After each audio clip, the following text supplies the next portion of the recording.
This is Teddy Hart, and what you're about to see is what's supposed to be a 1-minute promo of what was going to be his upcoming match against Joey Janela.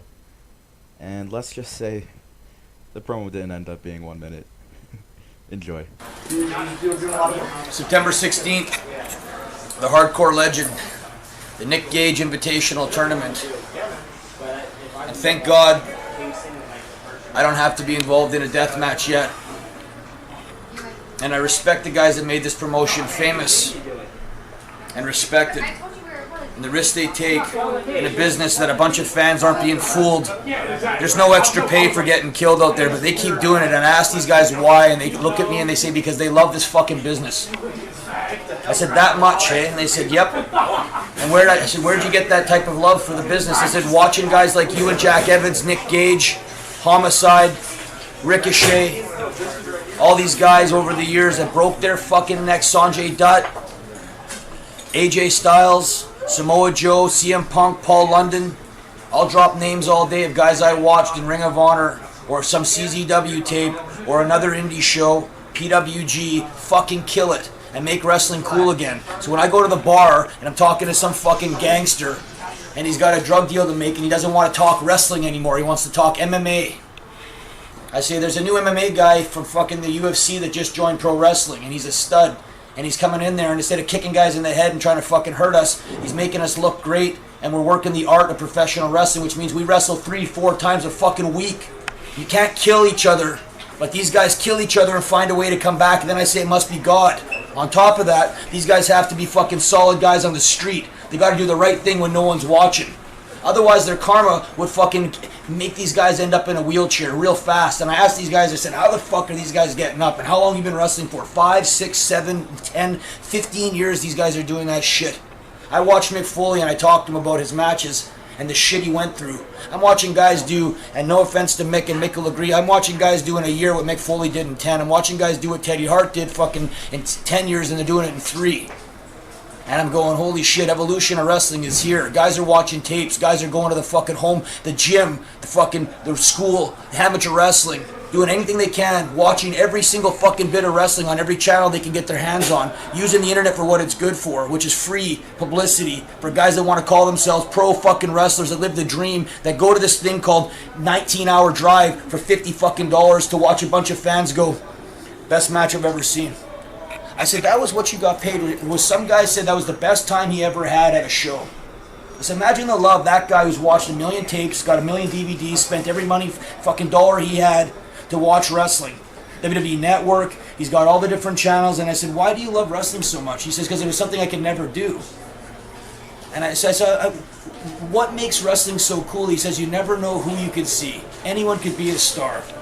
It's the uncertainty of wondering how a character can come out there and suspend us in disbelief and tell a story and make me live in this fantasy world called pro wrestling that I've always wanted to be since I was a kid, a pro wrestler. And well, like me, I don't care if I'm booed, if I'm cheered, but I want emotion out of you. When I walk out to the ring, it gives me purpose. We got a certain amount of time on the earth here. And to feel needed and wanted because a bunch of people spend their time, money, and effort on this fucking thing I lived as a dream and I do as a fantasy.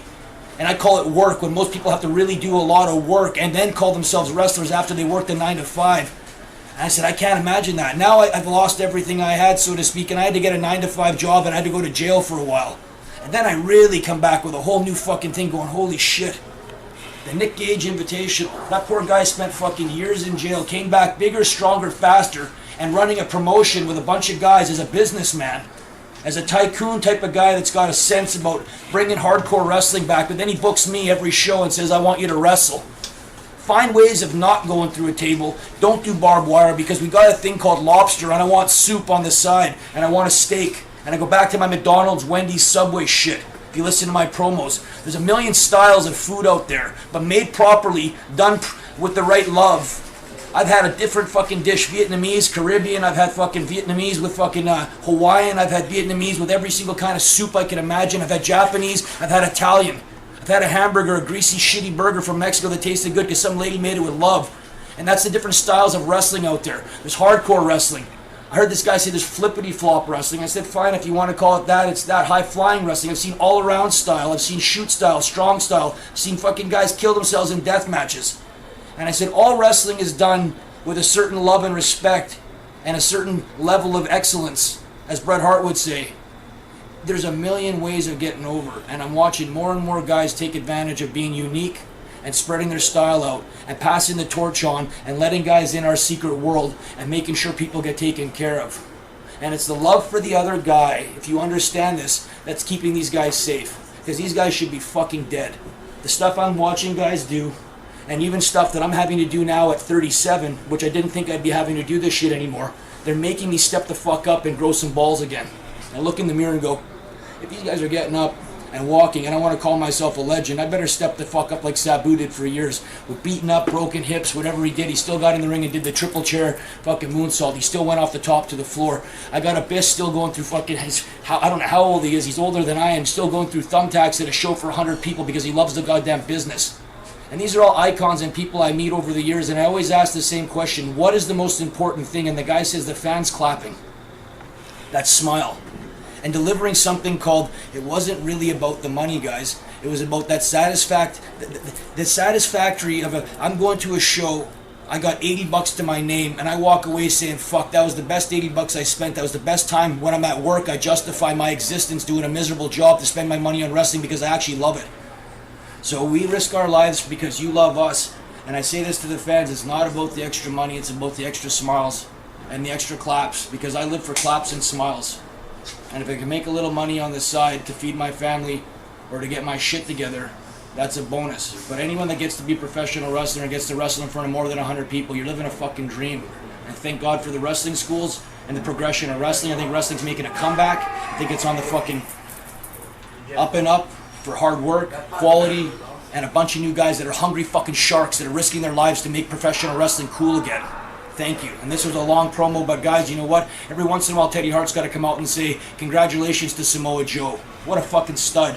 Great match with Brock Lesnar to step up and get from Ring of Honor to fucking Japan to TNA all the way back to WWE and make a push and make a run and build your name to the next level.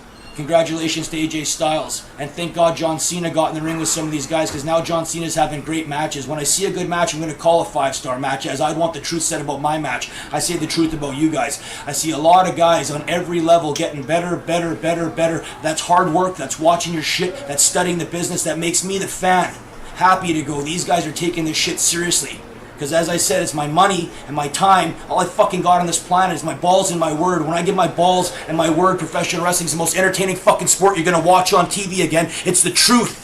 Because of what these guys do in the ring. They're risking their fucking lives, risking death, risking a lifetime in a wheelchair, being a fucking quadriplegic. They're risking shit that I've never seen any other sport risk for $50 fucking because they want wrestling on YouTube, or they want wrestling on some channel, fucking Smart Mark or fucking RF Video or whatever, fucking highspots.com or whatever the WWE Network shit is. You're watching tapes, you're watching wrestling, you're spending your time and energy on wrestling. The world feels it. And you're bringing wrestling back to a top quality sport. It's the best sport in the fucking world, guys. At one time, the most popular sport on the planet, had the highest ratings on TV. I want to make sure wrestling, independent wrestling now, because this vehicle called the internet, gets that type of exposure. So as I said to Joey Janela, toughest motherfucker I've been in the ring with besides Nick Gage in the last 10 years. And that's no shout out or disrespect to Jack Evans.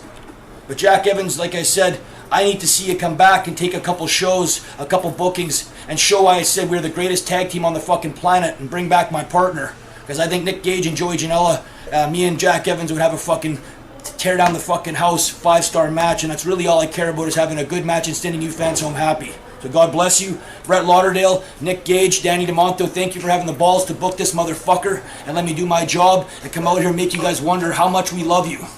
Because if it's like I said, one thing you've ever doubted is Teddy Hart has never fucking tried to shortcut you in the ring. So all I got is my body and my fucking word, and my balls are good. Obviously not in any, not going anywhere. And the balls I have are because you guys believe in me. And I love the fucking fact Joey Janela gets 1 million hits on YouTube. Marketing genius.